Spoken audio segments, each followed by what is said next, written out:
গুৱাহাটী হাইকোৰ্টৰ মাটি অধিগ্ৰহণক লৈ উত্তৰ গুৱাহাটীৰ ৰংমহলত উত্তপ্ত পৰিস্থিতি। কামৰূপ জিলাৰ আয়ুক্ত অতিৰিক্ত আয়ুক্তকে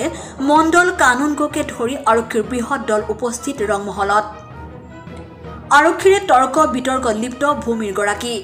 কোনো কাৰণতে হাইকোৰ্টৰ বাবে ভূমি এৰি নিদিয়াৰ হুংকাৰ। দুজনকৈ ভূমিৰ গৰাকীক আটক উত্তৰ গুৱাহাটী আৰক্ষীৰ।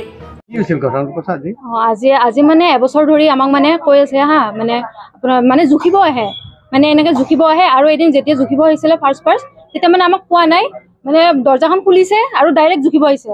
মানে আমাৰ মানুহক কোৱাই নাই যে কি কৰিব আছো কি কৰিব অহা নাই এনেকে জুখিব আহি আজি কিমান আমাৰ মানুহ বহুত বাৰ গৈছে মানে মিনিষ্টাৰক লগ ধৰিবৰ কাৰণে পিএছআৰক লগ ধৰিবৰ কাৰণে লগ ধৰি পিএছআৰে কয় খালি মই আমাৰ ইয়াতে একো নহয় মানে গম নাপাওঁ আমি মানে গম নাপাওঁ আপোনালোকে নিশ্চিন্ত মনে থাকক এইবোৰ এনেই কৰি আছে এনেহে কৈ আছে কৈ থাকি পেলাই সেইটো গ'ল আমি মানে এনেকে থাকিলো যে নিশ্চিন্ত মানে আকৌ আহিছে এতিয়া আহি পেলাই আজি মানে গোটেই একদম পুলিচ প্ৰশাসন চব লৈ আহিছে লৈ পেলাই ইমান মানে আমাক মানে একেবাৰে জোৰ জবৰদস্তি কৰি সোমাই আহিছে গলতি আহি পেলাই একদম ঘৰ জুখি পেলাই গোটেই আমি চব মানে জুখিছে আৰু জুখি পেলাই আমাৰ দেউতাহঁতকো পুলিচে লৈ গৈছে দুজন ইমান মানে উচ্ছেদ কৰিছে উচ্ছেদ মানে সিহঁতৰ হাইকোৰ্ট পৰিব আমাৰ গোটেই মানে এইবোৰ মানে মানুহৰ মানে ঘৰ বাৰী ভাঙি পেলাই আমাৰ ঘৰৰ পিছফালে হ'ব কিন্তু আমাৰো মানে ঘৰ মাটি গোটেই একেবাৰে ভাঙি পেলাই এডোখৰ মানে গোটেই আৰু একদম হাইকোৰ্ট নিবিচাৰো নালাগে এনেকে মানে মানুহক অনিষ্ট কৰি পেলাই এনেকে হাইকোৰ্ট এনেকুৱা হাইকোৰ্ট নালাগে মানে যদি মানুহখিনিক বচাই পেলাই হাইকোৰ্ট কৰে আমিতো আগতে এইটো কৈছিলো যে যদি মানুহখিনিক বচাই দিয়ে তেতিয়া আমাৰ হাইকোৰ্টলৈ একো নহ'ব একো নাই আমিতো ভালে পাওঁ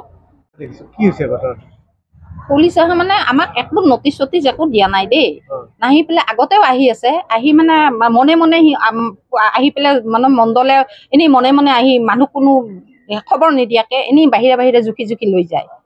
এনে মাটি আমাৰ মানে ভেটিৰ মাটিবিলাক জুখি লৈ যায় তাৰমানে ইয়াতে বোলে হাইকোৰ্ট হ'ব হা হাইকোৰ্ট হলে আমাকতো আগতে জনাব লাগে নে নাই ছাৰ না জনাব লাগে আমাৰ পিছফালে ইমান মাটি আমাৰ এইবিলাক আমাৰ হেৰিৰ মাটি মানে নিজৰ মাটি এইবিলাক পট্টা থকা ম্যাদী মাটি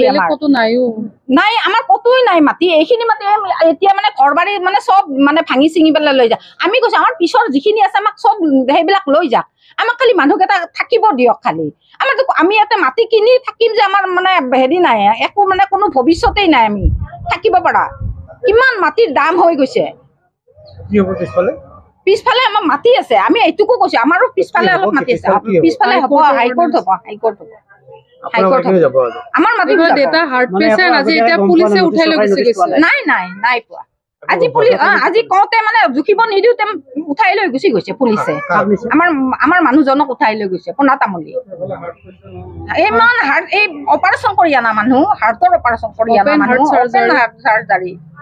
এই মানুহজনক একদম জোৰ কৰি লৈছে উঠাই চেণ্ডেল ইয়াতে পৰি ৰৈছে মানুহজনক সেনেকে টানি উঠাই লৈ গৈছে ইমান হাৰাসমেন্ট দি আছে আজি এবছৰেৰে দি আছে জানে আমাক কৰ্মী হয় মোৰ ইয়াত 3.5 বিঘা মাটি আছিলে তাতে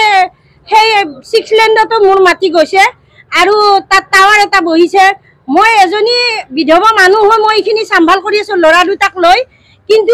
কিহৰ কাৰণে এই ধান খেতি উঠাবই পৰা নাই আমি তেনেকুৱা অৱস্থাত তেওঁৰে সমষ্টিৰ মানুহ হয় আমাক ইমান অত্যাচাৰ কৰি আছে কিয় আৰু কোনো ধৰণৰ নটিচ নাই কিবা নাই যিকোনো মানুহ আহি জুখিব যোনে আহে সিয়ে জুখি নিয়ে এইটো আৰু কেনেকুৱা ধৰণৰ কথা কাৰণ তেওঁৰ সমষ্টিৰ মানুহে যদি আমি নিৰাপত্তা নাই আন বেলেগে কি পাব মই আশা কৰ্মী কেই টকা দৰমহা পাওঁ মই যদি চবফালে তেনেকে মাটিখিনি দিব না মোৰ ল'ৰা দুটাৰ ভৱিষ্যতটো কি হ'ব এজনী ইমান দুখীয়া মানুহ কিবাকৈ খেতিখিনি কৰিছো ইমান কষ্ট খেতিখিনি চপাব দিয়া নাই খেতিখিনি নচপোৱাকৈয়ে তেওঁলোকে যেনি তেনি আহি পেলাই পুলিচ লগাই মানুহবিলাকক উঠাই নিছে আৰু এইবিলাক অত্যাচাৰ কিহৰ কাৰণে কৰিছে কাৰণ আমি দুখীয়া মানুহ হৈ খেতিখিনি কৰি সেই দিয়ে খাই আছো ন সেই খেতিখিনিয়ে যদি আমি চপাব নাপাওঁ তেওঁলোকৰ সমষ্টি হৈ তেওঁলোকৰ নিজৰ মানুহ হৈ নিজৰ মানুহৰ ওপৰত ইমান অত্যাচাৰ কিহৰ কাৰণে কি হ'ব ইয়াতে কি কি অনুষ্ঠান মানে আমাক কৈছে হাইকোৰ্ট, কিন্তু আমি কোনো ধৰণৰ আজিলৈকে নটিচ পোৱা নাই। 6-7 বাৰলৈ তেখেতৰ ওচৰত গৈছো, তেখেতে আমাক লগো নিদিয়ে। আনকি অকল হেৰি CMে লগ দিয়া নাই, আমাক লগ দিম কৈ আছিল, কিন্তু কোনোদিনে আমাক লগ নিদিলে। ময়ে আনকি 4-5 বাৰলৈ গ'লো তেখেতৰ ওচৰত, কোনো ধৰণৰ সঁহাৰি নাপালো। কিয় আমি তেখেতৰ সমষ্টিৰ মানুহ কিয় আমি এনেকুৱা হ'ব লগা হৈছে? উল্লেখ্য যে গুৱাহাটীৰ পৰা উত্তৰ গুৱাহাটীৰ ৰংমহল গাঁৱলৈ হাইকোৰ্ট স্থানান্তৰ কৰাৰ পদক্ষেপ লৈছে চৰকাৰে। ইয়াৰ বাবে উত্তৰ গুৱাহাটীৰ ৰাজহ চক্ৰৰ ৰংমহল গাঁৱত অধিগ্ৰহণ হ'ব 128 বিঘা ভূমি। ইতিমধ্যে এই ভূমিৰ গৰাকীক ভূমি এৰি দিয়াৰ জাননী জাৰি কৰিছে কামৰূপ জিলা প্ৰশাসনে।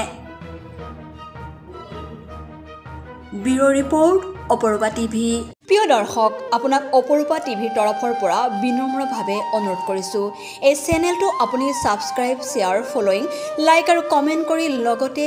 কাষতে থকা বেল আইকনটো ক্লিক কৰি আমাক আপুনি সহায় কৰে যেন। আপোনাৰ এই সহায় সহযোগিতাই অপৰূপা টিভি চেনেলটোক জীয়াই ৰখাত বিশেষভাৱে সহায় কৰিব। যদি আপুনি অপৰূপা টিভি চেনেলটোক ফেচবুক, ইউটিউব বা ইনষ্টাগ্ৰামত সদায় চাব বিচাৰে, তেন্তে আপুনি এতিয়াই চেনেলটো ফলোইং, ছাবস্ক্ৰাইব আৰু লাইক কৰি ওচৰতে থকা বেল আইকনটো বজাই দিয়ক আৰু অপৰূপা টিভিক সদায় উপভোগ কৰক। আপোনালোকৰ মৰম আৰু আশীৰ্বাদে অপৰূপা টিভিক আগুৱাই যোৱাত যথেষ্ট সহায় কৰিব।